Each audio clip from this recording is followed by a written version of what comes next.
Amazing book जो 300 करोड़ से अधिक प्रतियोगी के बिक्री का रिकॉर्ड बनी, जिसके ऑथर इस बुक में कहते हैं ये पुस्तक आपके लिए 8 काम करेगी, आपके दिमाग पर लगी जंग साफ करेगी, नए विचार देगी, आप में नए सपने जगाएगी और नई महत्वाकांक्षाएं की प्रेरणा देगी। दूसरा, आपको ऐसा तरीका बताएगी जिससे आप जल्दी से और आसानी से दोस्त बना सकते हैं। तीसरा, आपकी लोकप्रियता बढ़ाएगी। चौथा, लोगों से आपकी बात मनवाने में मदद करेगी। पाँचवा, आपके प्रभाव मान सम्मान को बढ़ाएगी और काम कराने की योग्यता को बढ़ाएगी। छठा, शिकायतों से निपटने, बहस से बचने और संबंधों को मधुर बनाने के तरीके सिखाएगी। सातवां, एक अच्छा वक्ता और दिलचस्प बातें करने वाला बनाएगी। आठवां, आपके साथियों में उत्साह भरने का तरीका सिखाएगी। इस पुस्तक ने 36 से भी ज़्यादा भाषाओं में 1 करोड़ से भी ज़्यादा पाठकों के लिए यही काम किए हैं। का नाम है लोक व्यवहार प्रभावशाली व्यक्ति की कला, डेल कार्नेगी। 1. लोगों को प्रभावित करने के मूलभूत तरीके। चैप्टर 1, अगर शहद इकट्ठा करना हो तो मधुमक्खी के छत्ते पे ताल ना मारें। 7 मई 1931 को न्यूयॉर्क शहर में एक ज़बरदस्त मुठभेड़ चल रही थी। मुठभेड़ अपने अंतिम रोमांचक चरण में थी। हफ्ते तक पीछा करने के बाद पुलिस ने आखिरकार दुन्नाली बंदूक के नाम से मशहूर हत्यारे क्रोलो को घेर लिया था। वह हत्यारा जो ना सिगरेट पीता था ना ही शराब, अब चारों तरफ से घिरा हुआ था और वेस्ट एंड एवेन्यू में अपनी प्रेमिका के घर में छिपा हुआ था। 150 पुलिस वाले और जासूस ज़मीन से लेकर छत तक चारों तरफ से उसे घेरे हुए थे। वह ऊपरी मंजिल पर छुपा था। पुलिस वालों ने छत में छेद करके टीयर गन का इस्तेमाल करके इस पुलिस वाले के नामी हत्यारे को निकालना चाहा। उन्होंने आसपास की इमारतों पर मशीन गन तैनात कर दी। 1 घंटे से भी ज़्यादा समय तक न्यूयॉर्क के इस रहवासी इलाके में पिस्तौल और मशीन गन से गोलियां चलती रहीं। क्रोलो एक कुर्सी के पीछे छुपकर पुलिस पर लगातार गोलियां चला रहा था। 10,000 से अधिक रोमांचित लोग इस रोमांचक मुठभेड़ को देख रहे थे। इस तरह का नज़ारा न्यूयॉर्क में पहले कभी नहीं देखा गया था। जब क्रोलो को पकड़ा गया तो पुलिस कमिश्नर E.P. मलरूनी का कहना था कि वह न्यूयॉर्क के इतिहास में अब तक के सबसे खतरनाक अपराधियों में से एक था। कमिश्नर का कहना था वह पंख फड़फड़ाने की आवाज़ पर किसी को मौत के घाट उतार देता था। परंतु दुन्नाली बंदूक क्रोलो खुद को क्या समझता था, हम ये जानते हैं क्योंकि जिस समय पुलिस उस पर गोलियां चला रही थी उसने एक पत्र लिखा था। जब वह पत्र लिख रहा था तो उसके घाव से बहते खून के निशान इस पत्र पर छूट गए। इस पत्र में क्रोलो कहता है, मेरे कोट के नीचे एक दुखी परंतु दयालु दिल है, एक ऐसा दिल जो किसी को नुकसान नहीं पहुंचाना चाहता। लिखने के कुछ समय पहले की बात है। क्रोलो लॉन्ग आइलैंड पर देहात की सूनी सड़क पर अपनी गर्लफ्रेंड के साथ रंगरलियां मना रहा था। अचानक एक पुलिस वाला कार के पास आया और उसने क्रोलो से लाइसेंस दिखाने के लिए कहा। बिना कुछ कहे क्रोलो ने अपनी रिवॉल्वर निकाली और उसने पुलिस वाले के सीने में एक के बाद एक गोलियां उतार दी। जब पुलिस अफसर ज़मीन पर गिर गया तो क्रोलो कार से नीचे कूदा। उसने अफसर का रिवॉल्वर निकाला, मर चुके पुलिस वाले के शरीर में एक और गोली मारी और यही निर्माता हत्यारा अब कह रहा था, मेरे इस कोट के नीचे दुखी परंतु दयालु दिल है, एक ऐसा दिल जो किसी को नुकसान नहीं पहुंचाना चाहता। क्रोलो को मौत की सज़ा सुनाई गई। जब उसे सिंग सिंग जेल में मृत्युदंड के लिए ले जाया जा रहा था तो क्या उसने ये कहा यह लोगों को मारने की सज़ा है? नहीं, उसने कहा यह खुद को बचाने की सज़ा है। इस कहानी का संदेश यह है, दुन्नाली बंदूक क्रोलो खुद को किसी बात के लिए दोष नहीं देता था। क्या यह अपराधी में असामान्य बात है? अगर आपको ऐसा लगता है तो ये सुने। मैंने लोगों का भला करने में अपने जीवन के बेहतरीन साल लगा दिए, वह सुख से रह सकें, और इसके बदले में मुझे गालियाँ सुनने को मिलती हैं और पुलिस से छिपे छिपे फिरना पड़ता है।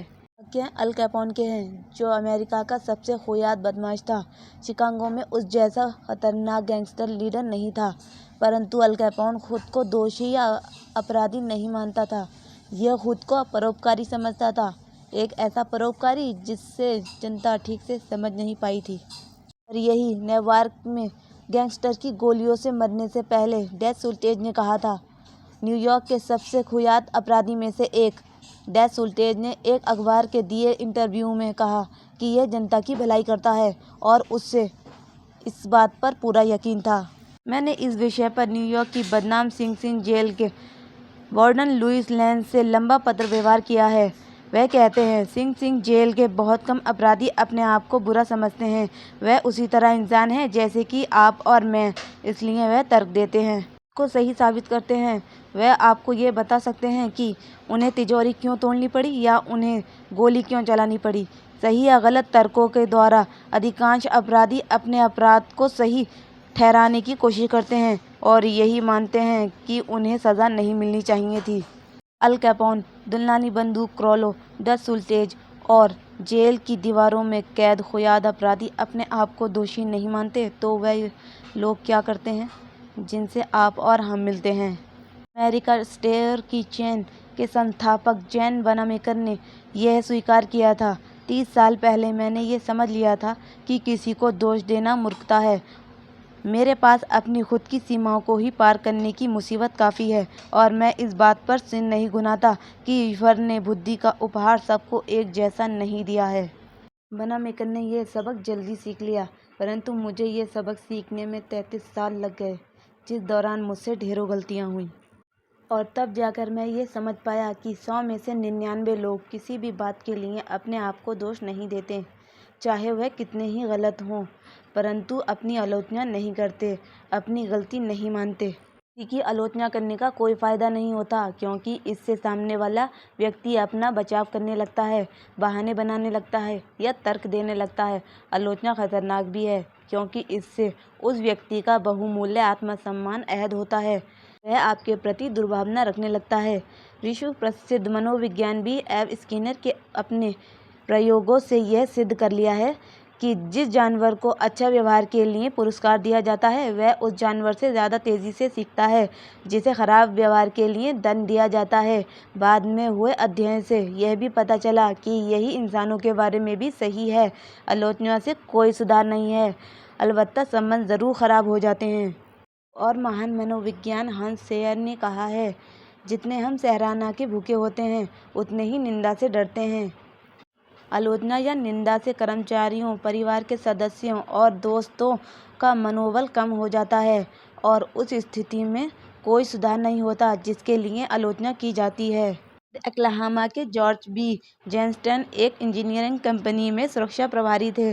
उनके एक जिम्मेदारी ये थी कि जब भी काम करने वाले कर्मचारी फील्ड में अपना काम कर रहे हो तो कर्मचारी अपने हेलमेट लगाए रखें। पहले तो वह जब भी किसी कर्मचारियों को बिना हेलमेट के देखते थे तो उन्हें बर्दाश्त नहीं होता था। वह नियमों का हवाला देते हुए उसे सख्त आदेश देते थे कि वह नियमों का पालन करे। परिणाम ये होता था कि कर्मचारी मन मारकर उसके आदेश का पालन करते थे, परंतु उसके अक्सर जाने के बाद अपना हेलमेट फिर से हटा देते थे। उसने दूसरी तरकीब आजमाने का फैसला किया।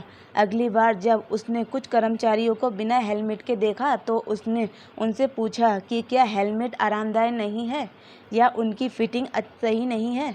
फिर मुस्कुराते हुए उनसे उन लोगों को यह बताया कि हेलमेट उन्हें चोट से बचाने के लिए हैं और इसलिए काम करते समय उन्हें अपनी सुरक्षा के लिए हेलमेट पहनना चाहिए। इसका परिणाम ये हुआ कि कर्मचारियों ने अपनी इच्छा से हेलमेट पहनना शुरू कर दिया और कोई दुर्भावना पैदा नहीं हुई। इतिहास में आपको हज़ारों उदाहरण मिल जाएंगे जो बताते हैं कि आलोचना से कोई लाभ नहीं होता। उदाहरण के तौर पर आप थियोडोर रूजवेल्ट और राष्ट्रपति ट्रैफ के विवाद को लें। एक ऐसा विवाद जिसने रिपब्लिकन पार्टी में विभाजन करवा दिया। वुडरो विल्सन को व्हाइट हाउस में बैठा दिया और प्रथम विश्व युद्ध में बड़े चमकदार अक्षरों में कुछ लाइनें दर्ज करवा दीं और इतिहास का रुख बदल दिया। जब रूजवेल्ट